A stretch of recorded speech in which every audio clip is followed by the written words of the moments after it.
Aloha. Hey, como mai. Welcome to Mystic Wisdom Sunday. So happy to be here. Wayne Kealohi Powell, broadcasting from Edmonton, Alberta, in Canada. I've got a couple songs for you today, and boy, we've got a great title for today. The title for today's transmission is Heaven is Here. Doesn't that set a nice frequency? So I'm going to play you a Hawaiian spring song, Kawai lehua a'alaka honua, which is the story of the lehua blossom, and it's a metaphor for life itself. How from the ohia tree the blossom falls into the stream, travels all the way to the ocean, and how beautiful it is. You've probably seen it if you've been to Hawaii. It's kind of like a bottle brush looking flower, mostly red-orange, but I've seen them in yellow as well, and occasionally white, but mostly red-orange. So Kawai lehua a'alaka honua, written by Kawaya Kapua Kalani Hewitt, a very famous kumu hula, and he teaches hula. And he writes all his own songs for the hulas he teaches. Kei hola kaua ale ale na lehua oluna hey hey Kei hola kaua hale hale na lehua o luna hey hey helele ipua Ike kai hula le ale na lehua ika moana hey hey helele ipua ike kai le ale na lehua ika moana hey hey he kupala kaua ike kai ke ho I ho aloha mai hey hey he kupala kaua ike kai ke ho I ho aloha mai hey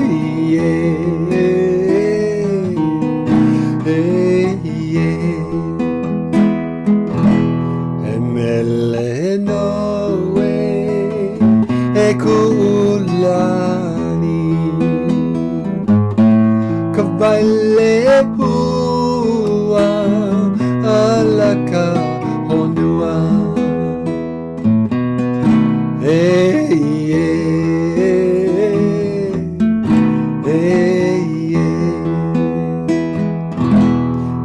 mele no e kulani kawai lehua alaka honua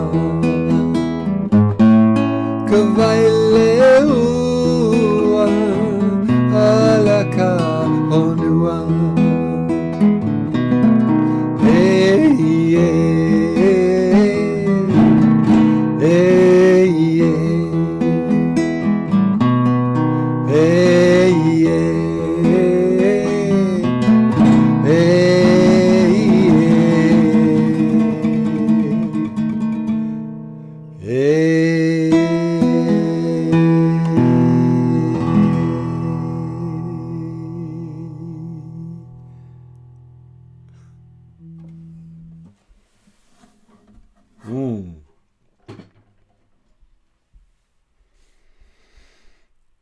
Mm-hmm.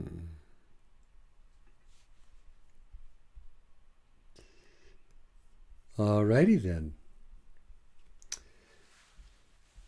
Today's message, heaven is here. I had a very good, deep meditation this morning in a bath.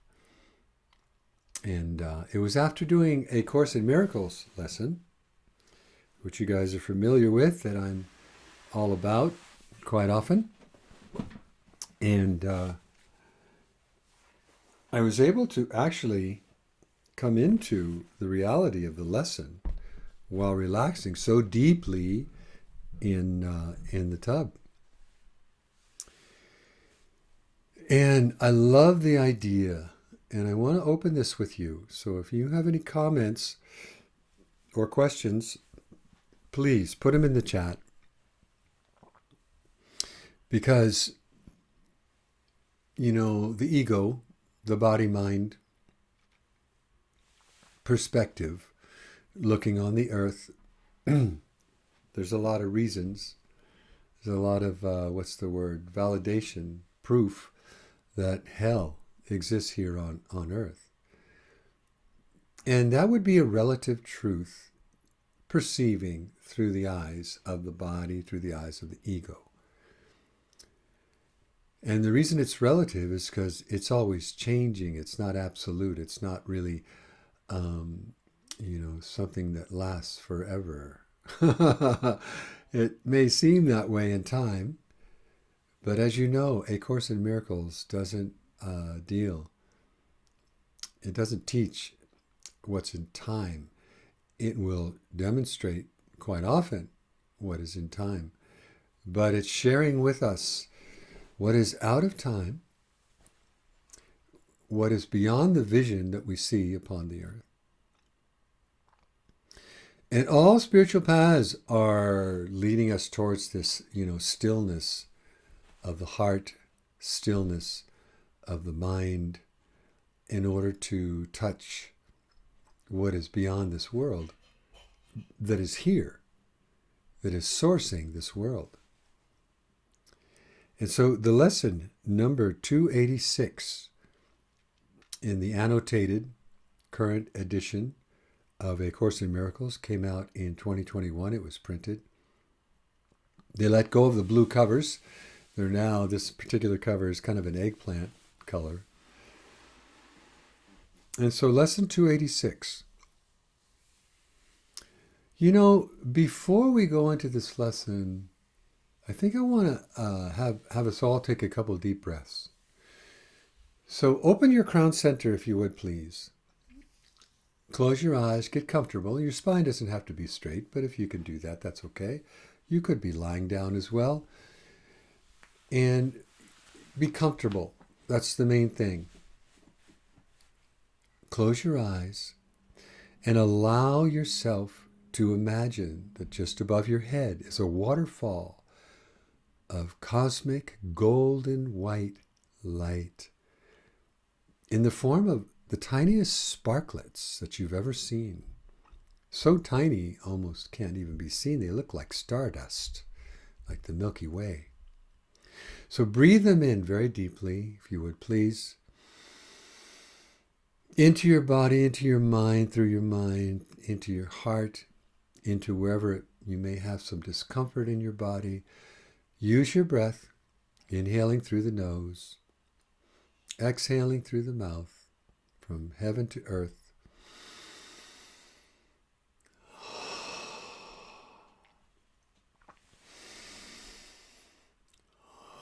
And allow yourself to be still as you listen to these words from Jesus, scribed by Helen. Take a few more deep breaths. Keep them coming as you listen to these words, and allow the frequency of heaven to embrace your moment here now. Yeah. The hush of heaven holds my heart today. Father, how still today. How quietly do all things fall in place. This is the day that has been chosen as the time in which I come to understand the lesson that there is no need that I do anything.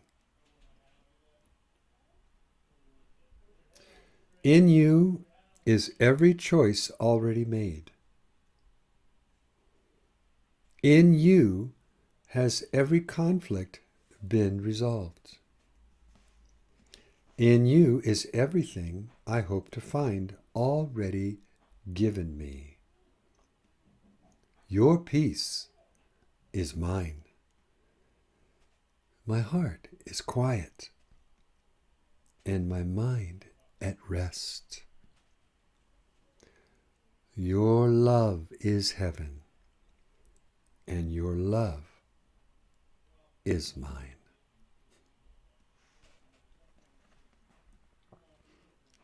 The stillness of today will give us hope that we have found the way and traveled far along it to a wholly certain goal. Today we will not doubt the end that God Himself has promised us. We trust in Him and in our self, capital S, who still is one with Him. Let's breathe that in as we unpack it. See if you can feel the frequency of heaven as stillness in your body-mind complex.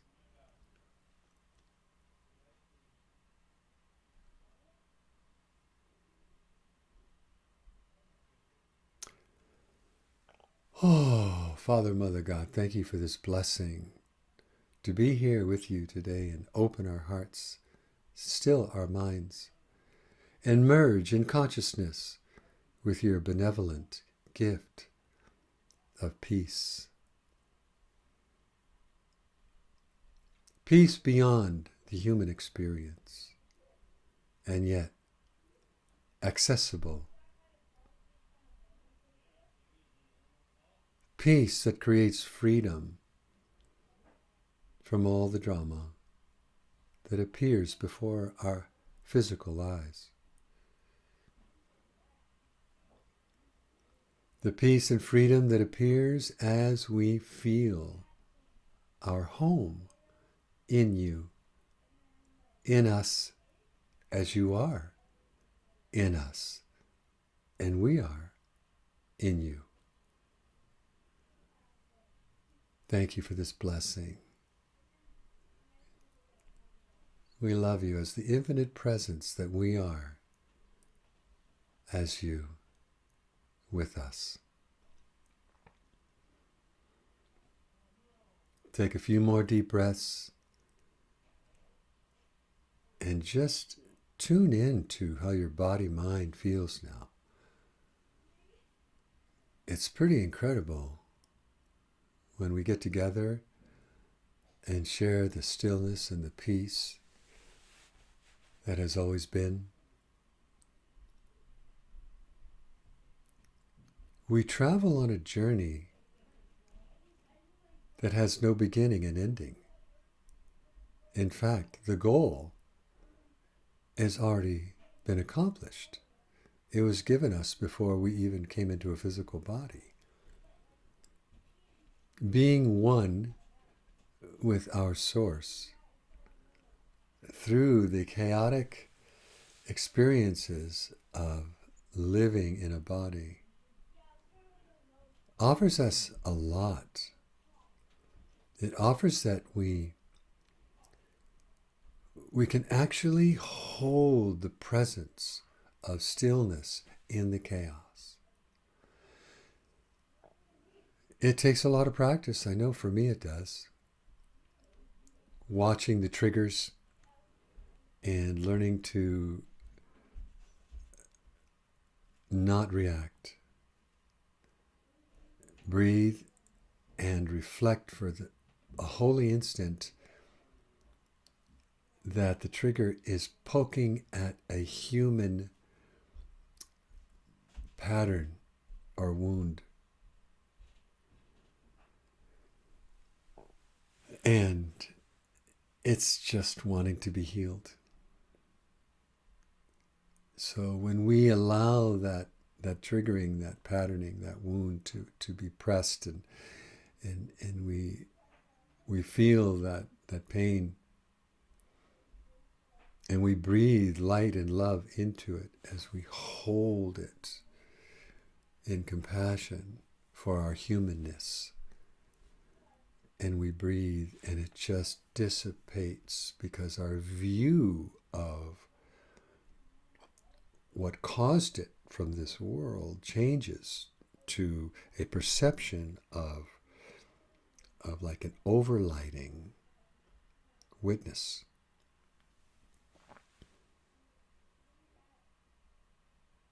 Yeah. Yeah.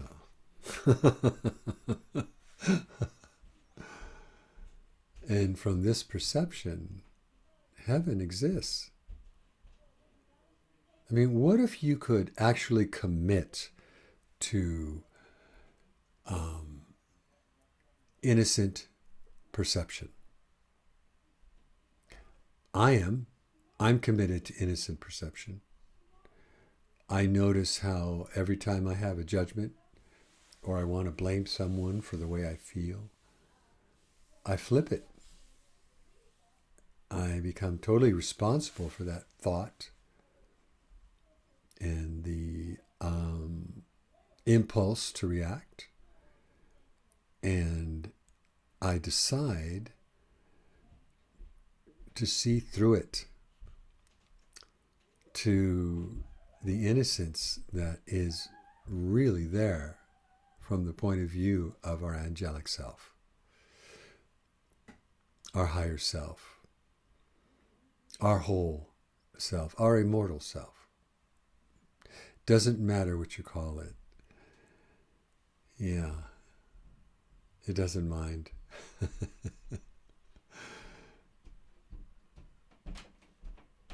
So, I'm going to take this apart a little bit. How quietly do all things fall in place. This is the day that has been chosen as the time in which I come to understand the lesson that there is no need that I do anything. So, from this still place in your heart and mind, there's no desire to change what's happening in the world. It's not a denial of what's happening in the world.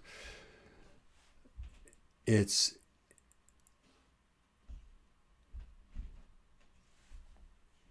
a transparency that views it, that doesn't have to react or need change. A lot of the clients that come to me, they in fact, they reflect in me the pattern I have of self-aggrandizement, wanting to think that I should have done something different, said something different, I should be something different, I should do something different, and those are all normal, natural thoughts. And yet, from this place of balance and centered stillness, there isn't anything to do or be beyond what is present as you in any given moment. And when there's that much love, because in the space that we provide for love, by not judging or not having an agenda to change something, in that space we provide for love, love becomes what we emanate as radiance.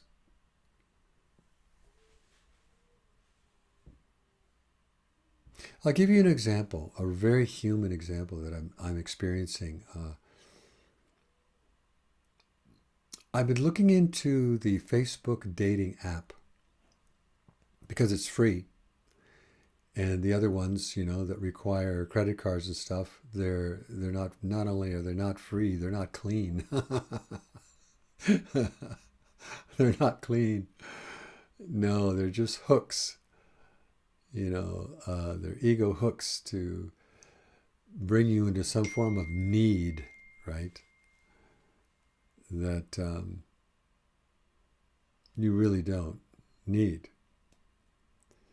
So there's two ways to respond in the free Facebook dating app.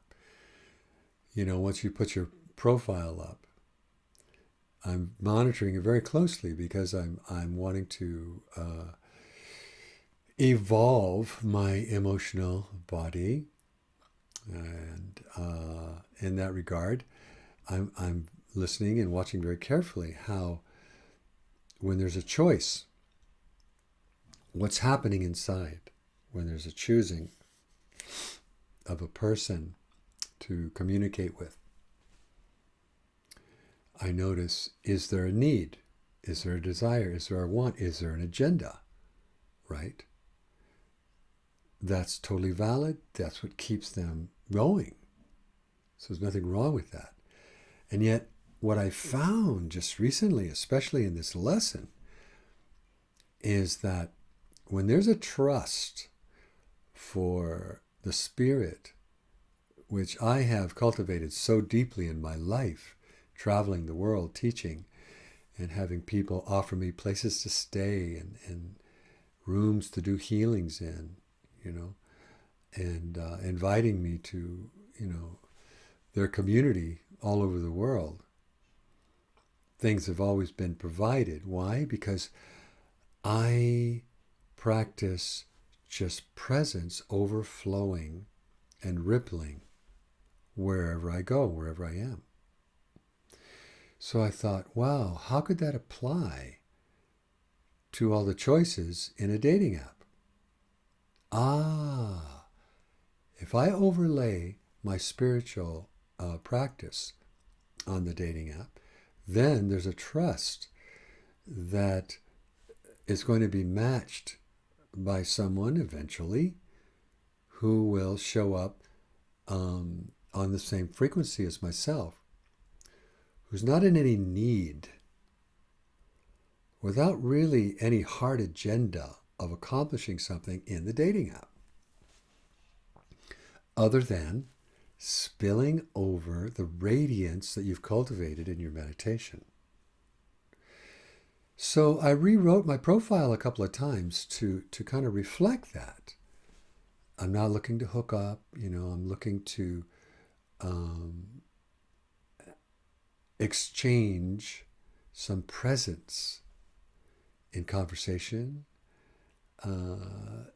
about the meaning of life, about the mystical experience we're having here on earth. See, so in that regard, I need do nothing other than be my whole self and trust that whatever comes before me as a choice, I use that barometer. Does this feel like a match? So it's not from the lower centers in the body, it's more from the heart and up. Because it's interesting how they're always letting me know, like there's, I don't know, in my neighborhood here, there's a handful of women going that are new every day. So that's the reason to check in, right?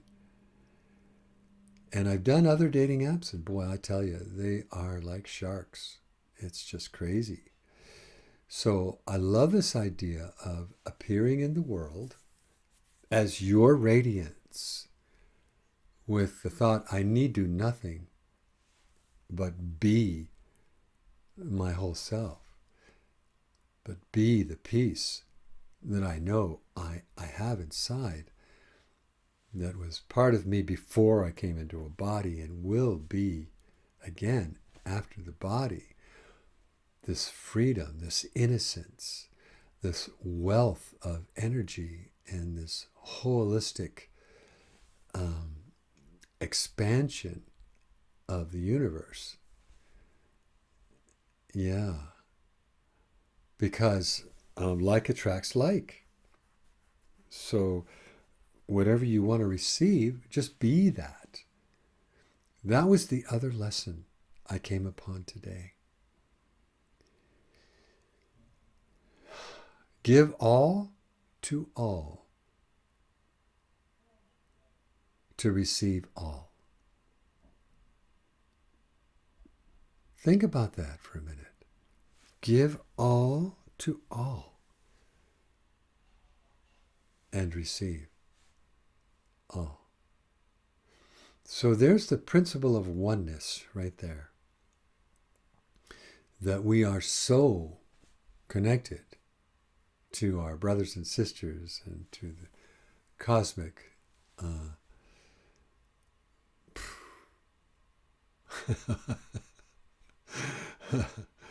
whatever you want to call it, universe, right?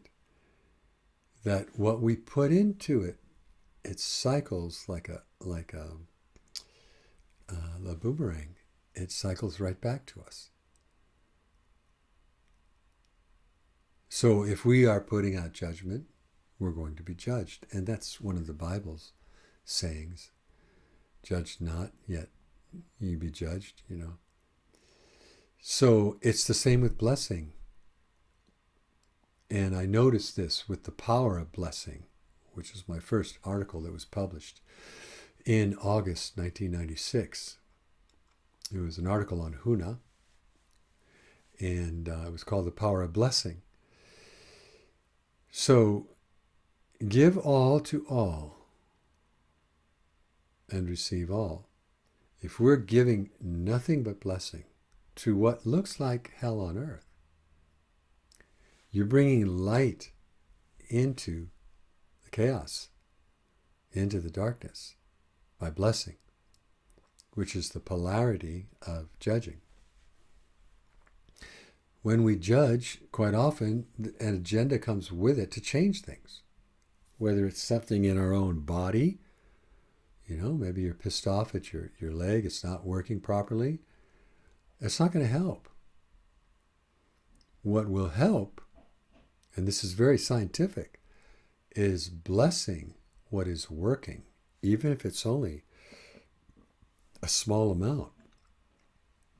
If you put your whole blessing in that 1%, it will grow. It's a law of life. Physics, metaphysics. Energy flows where attention goes. And our energy, the essence of it is very pure. Our awareness, our focus, applies energy right there, wherever we focus. Yeah. So, how to live in heaven, how to experience heaven here, now, is through the power of blessing. And that comes from a still mind. It's very rare, and an open heart, which is a lot easier, especially if it's been broken.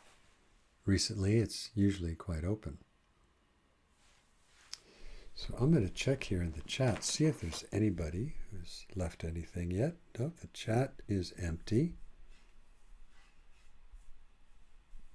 So how are you guys doing? Any questions or comments you'd like to me to expand upon?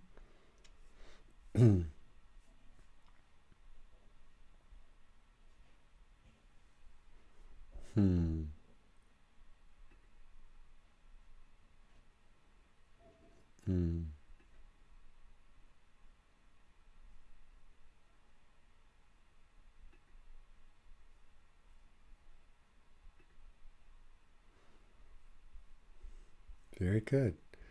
Well, thank you, John and Penelope, for showing up again. I appreciate that. And for all you guys live on Facebook and YouTube, I really appreciate you showing up and receiving whatever it is that Kealohi, Rainbow, they call me here in Canada, is wanting to share with you. Because it's how I grow. You know, it's the same for all of us. The more we bless our movement in the world, the more we bless our pain, the more we bless whatever seems to have an agenda to change, the more we bless it instead of wanting to change it, it changes by itself. Ever so subtly, perhaps, but it's a very strong frequency. Blessing. Heaven is a blessing. And it's hidden right under our noses. And yet it's here right now.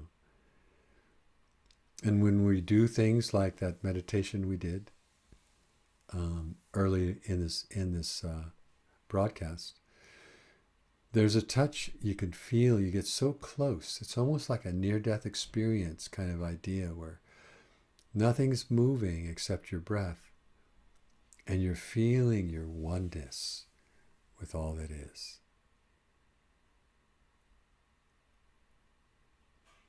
It's what we go home to. Let's see what else we can unpack from this. Now, this is speaking in capital Y with the word you. In you is every choice already made. So in other words, God has chosen for us freedom and peace. And it says so many times in this book that God's will for us is perfect happiness. That's the only will that it states in here. The rest is our homework. To be able to merge with God's will as perfect happiness. There's some, it seems like there's a lot to do in there. And yet he's telling us, I need do nothing as well.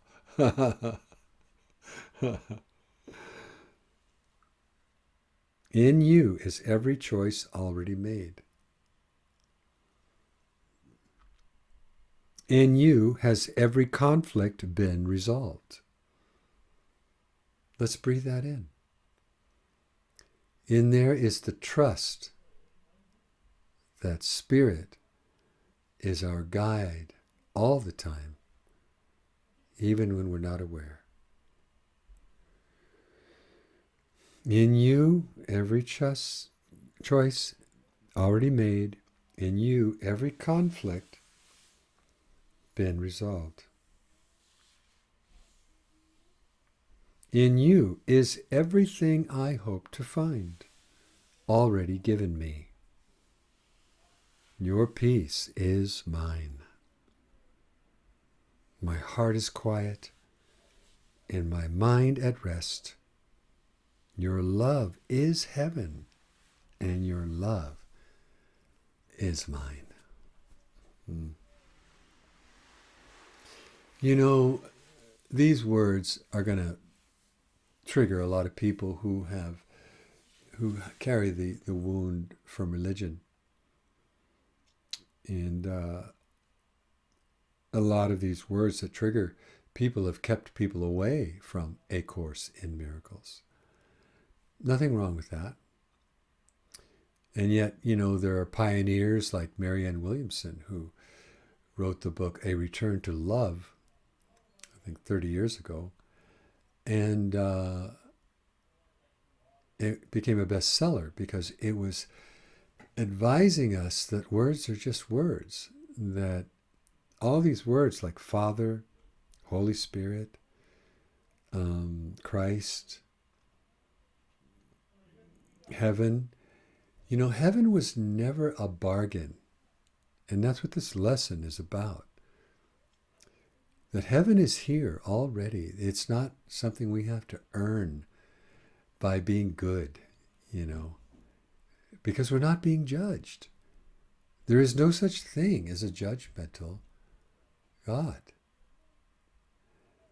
There's only a benevolent creator who held back nothing in creating this world for us to experience all the gamut of emotions, all the ups and downs and sideways, the ins and outs, the pains, the joys, the exaltations, everything there is to taste on any level and every level. Nothing was held back. It's a blessing that was bestowed upon us. And when we become really clear about that and we unplug the automatic judgment program to see with innocent eyes that everything has its purpose and we need to do nothing to correct it, that will bring the most eloquent stillness and peace to our heart and mind. So heaven is here now. Let's breathe that in a few more times, you guys. Feeling the essence of it, if you would please. Because we really want to root these concepts, these seeds. We really want to root them deeply. Yeah.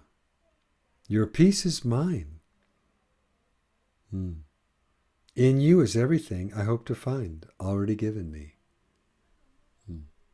And you know, this becomes our experience when we physically die.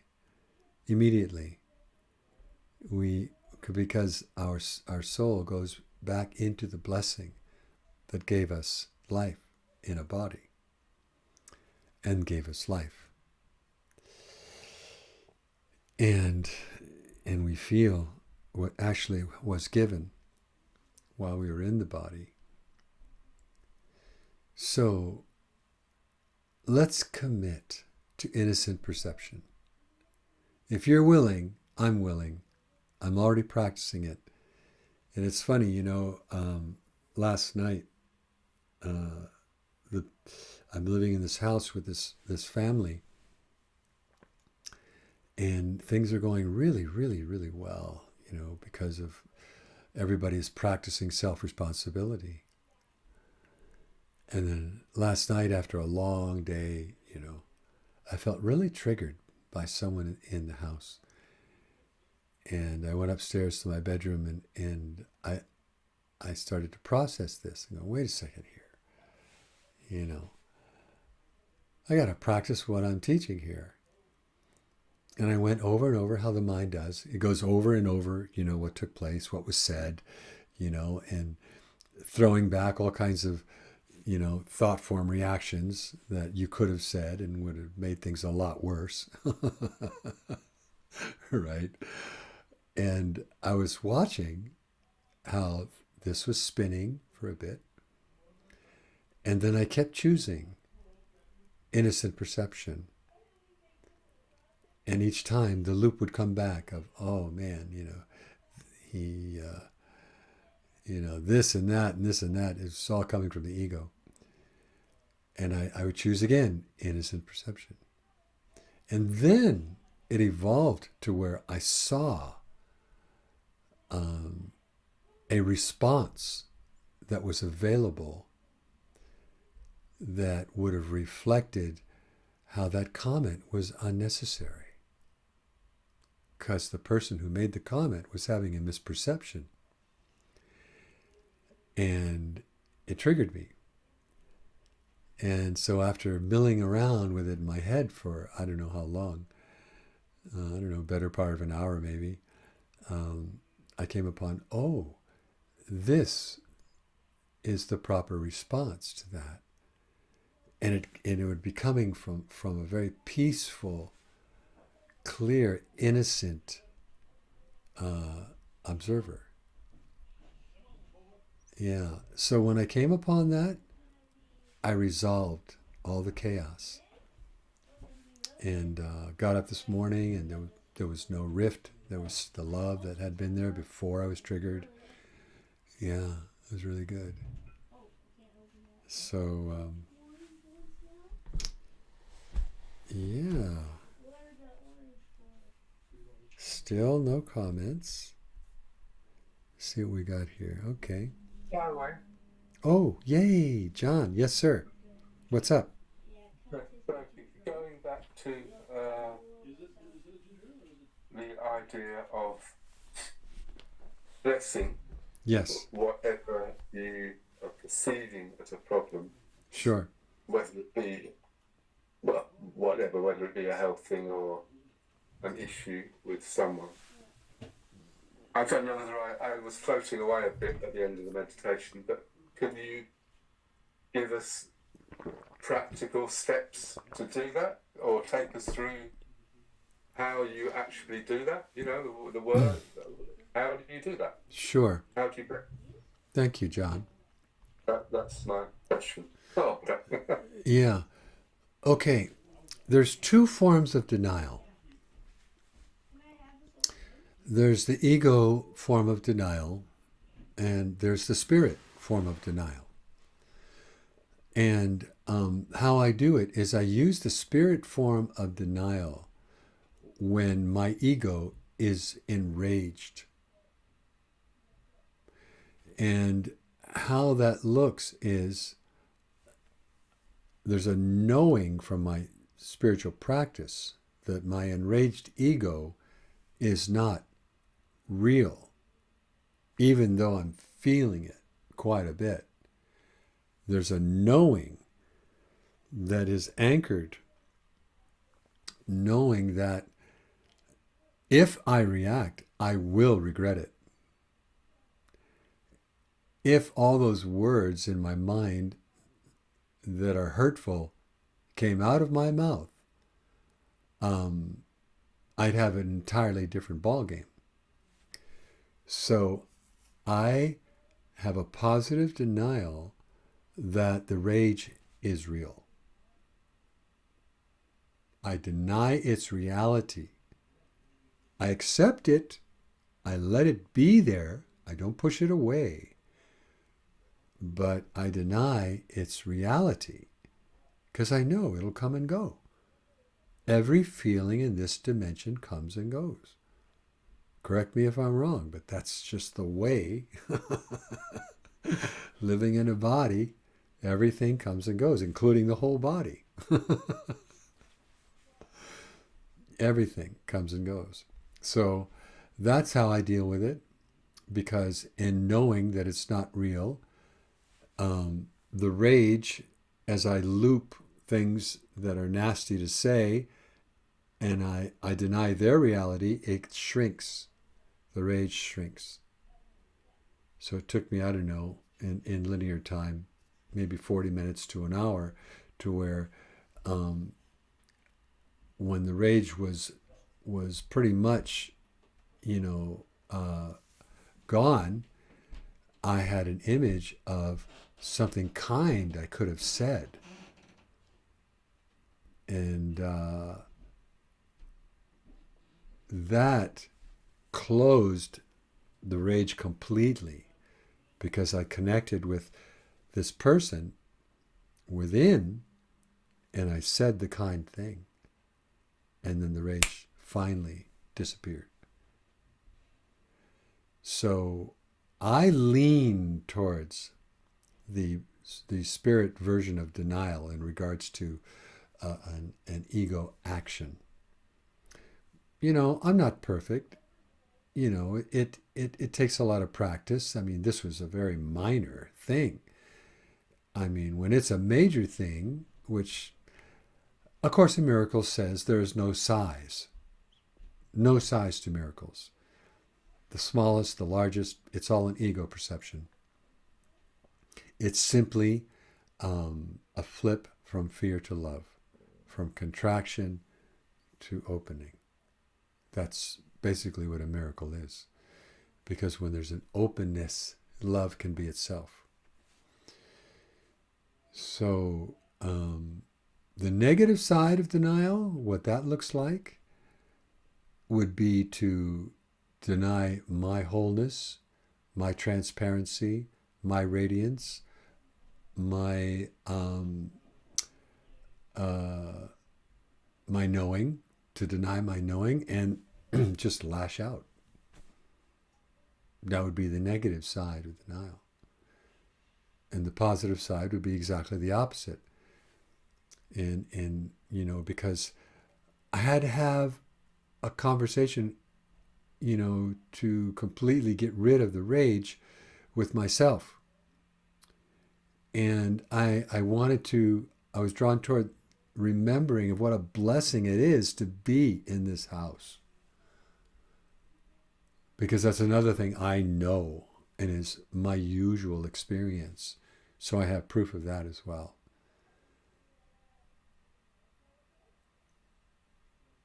And also to note that every trigger is a blessing to show you how you're doing with your spiritual practice. Because I was like, whoa, I'm actually triggered. It's been so long since I've been triggered. I was like, whoa, that's interesting. Boy, that really hurt. That was like a barb, and boy, the words that wanted to be said were pretty nasty. And then I had to look at that. So you see how it's a blessing even when you're triggered? It shows you where your wound is and how well you're doing in handling it. Does that answer your question? Yeah, kind of. Oh, come on, go. Let's go deeper then. Come on.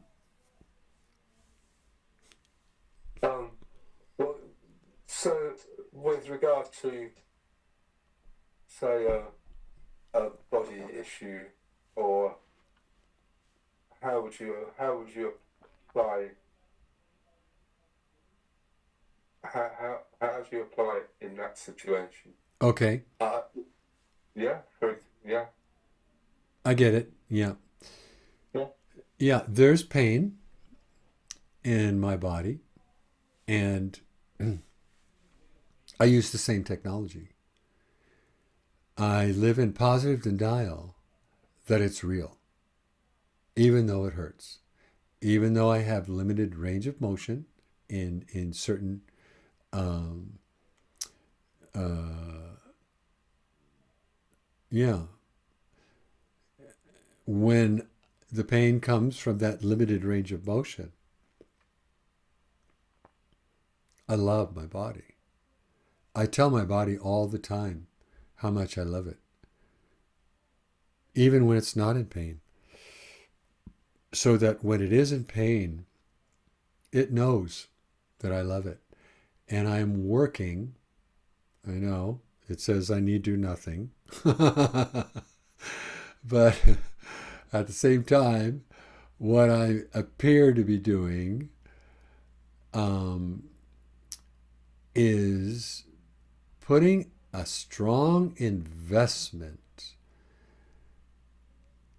in releasing guilt and shame from my body. Yeah.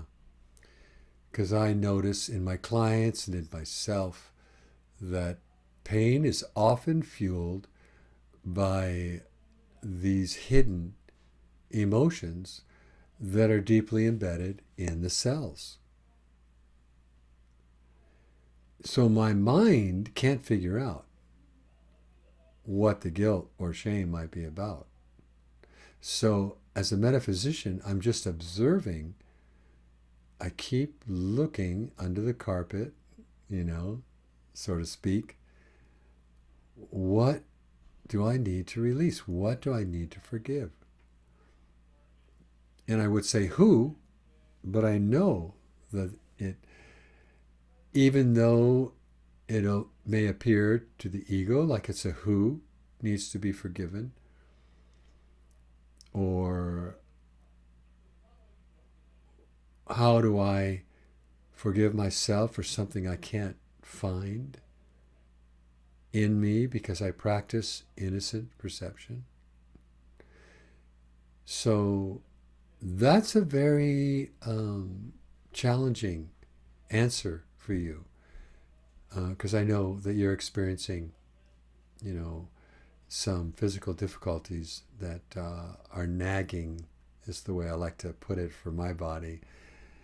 These little pains here and there, they nag at me. And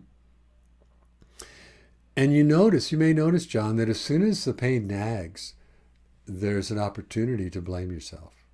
There's an opportunity to hate yourself. There's an opportunity to hate your body. There's an opportunity to hate life. There's an opportunity to just really be in denial that you are an immortal, radiant being having a human experience. And that would be the negative side of denial. Again. So, in regards to that, I would practice the positive side of denial. And I'm not saying deny the pain.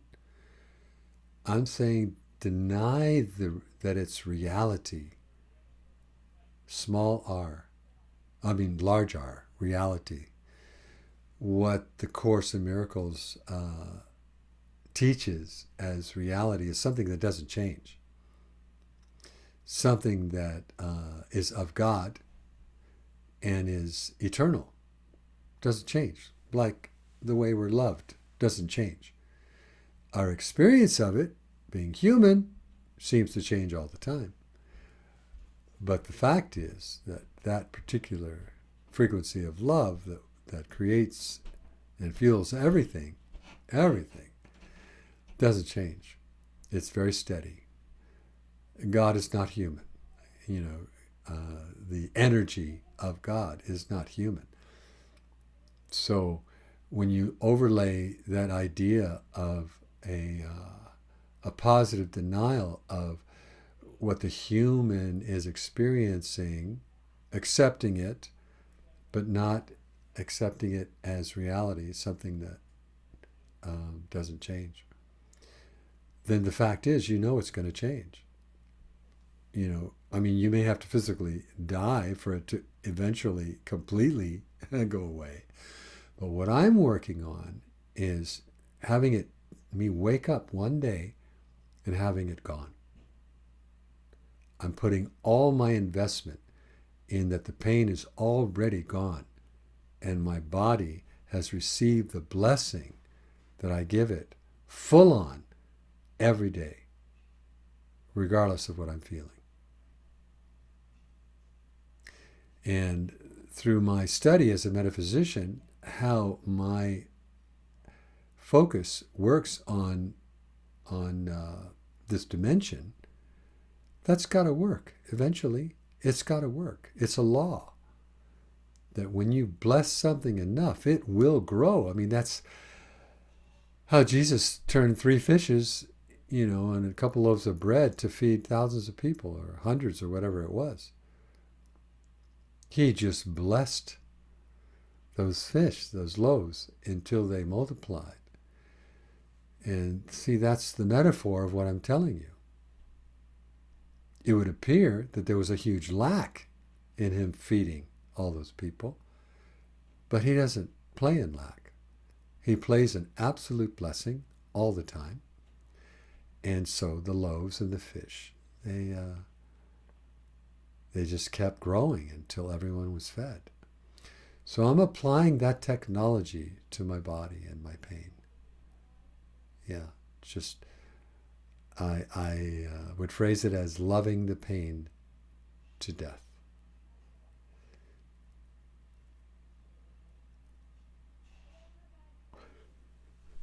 Now, does that answer your question a little better? Yeah, it will eventually get into me, I'm sure. Well, you can watch this part of the replay a few times if you need to. Thank you. Thank you.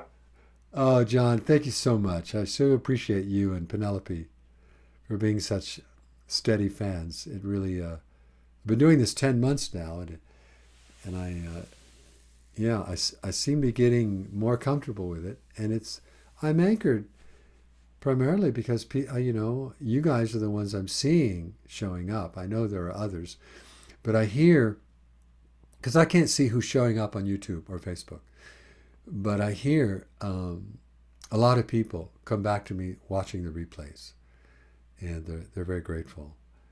That way they can, But if you guys showing up, I can interact with you. So I acknowledge you for that, and I really appreciate you. I'm so grateful, and just blessing that whole idea of you guys showing up. Yeah. So thank you. Thank you. Thank you. Thank you. So here we are at the top of the hour. And wow. All of you, even the replay people, I'm so, so grateful to have this opportunity to ripple my love for creation into this media, and hopes that it brings you value. And I'm not, attached to that, because there's no need for that. It's once again, it's going to be what it is, and I'm going to be what I am, and that's the only choice that I really have in playing this game of life on earth as a very pure, innocent being from God, from our Creator, our Father. And I don't have a problem with the word Father. All these words that trigger people, I've internalized them all. It's not a Father outside myself. It's not a God outside myself. It's not a mother outside myself. It's not a child or a brother or a sister that's outside myself. The Course in Miracles is so clear that the only way home to our whole self is through relationship. And so having this relationship with you, John and Penelope, I am maturing my earthly stay here in sharing this with you. And so yeah, in that regard, it's a very selfish thing I'm doing.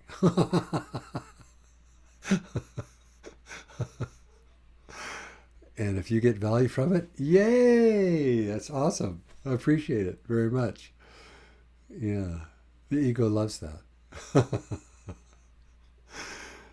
So God bless you guys, and thank you for showing up. I really hope to see you next Sunday. We're going to restream to Instagram next week. But for all of you that are looking for more mystic wisdom, Wayne K. Powell, that's the letter K, Wayne, WAYNE, K, POWELL.com. And you could register for,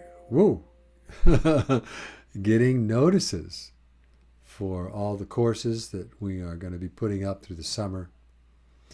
I'm here in Edmonton, and if you're watching from Edmonton, I've opened my healing temple, and I'm taking one session per week. So if you need some healing help, body tune-up, lomi, ho'oponopono, whatever it is, or you want a private training in some lomi strokes, get in touch. I'm here for you. I'm really loving it. My music is going really well here. I've had 2 concerts so far, and I've got gigs coming for the summer, and I'm just singing my heart out and really having a lot of fun with rippling my love in that way. So thanks for showing up, and I am going to find a way to close this. But first I'll say, oh my God, I love you all. Blessings to you. May your life be the blessing that it is for me, for you, and for everyone in your orbit. So God bless you. Thanks for showing up. Ahui ho. Malama pono.